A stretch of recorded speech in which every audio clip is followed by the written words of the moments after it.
This week I read chapters 4, 8, and 10. Although these three chapters were based on different topics, each one is definitely relevant to our future in many ways.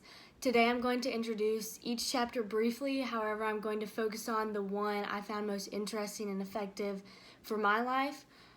Chapter 4, which was audience adaptation and credibility. This chapter begins with a quote by Walt Whitman, which is, "To have great poets, there must be great audiences." Chapter 4 discusses how in order to be an accomplished speaker, there needs to be a good audience. Connecting with your audience is crucial if you want the message to be received. Then we go on to chapter 8, which talks about special occasions, small groups, and work presentations. Out of the three topics of special occasions, small groups, and work presentations, I found special occasions most interesting and important to me, and I really enjoyed reading about all three topics. But special occasion speeches can be anything from a wedding to a baby shower to an award ceremony, an acceptance speech, or a presentation at an event. These speeches most often have a significant impact on those that they're presented to.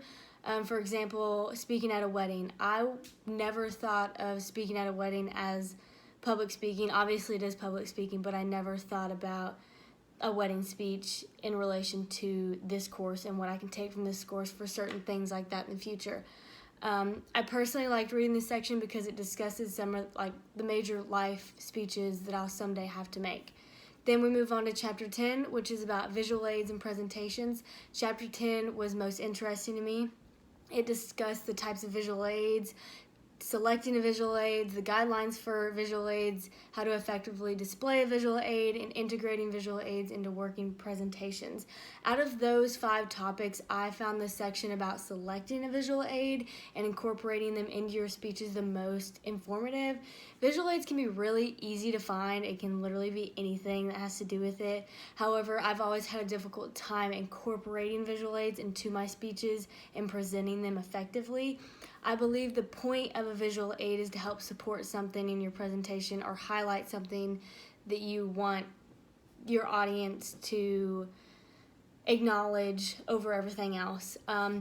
For example, I played softball in high school and I hit a home run. Say I was talking about my love for softball and I could talk about my home run and bring out my home run ball. That would highlight this specific point in my presentation. Some other options for visual aids are charts and graphs. I personally like to use charts and graphs because I feel like I'm able to incorporate them into my presentations a little bit easier. However, I need to work on having the graph up there long enough and for my entire audience to see that.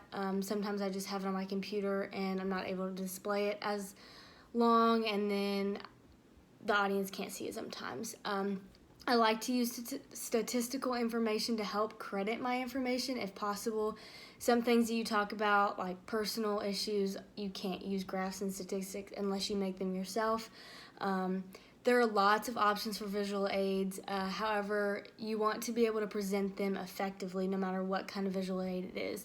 So with that being said, chapters 4, 8, and 10 give us useful information that can be used for our upcoming assignments in this class and also for our future in public speaking.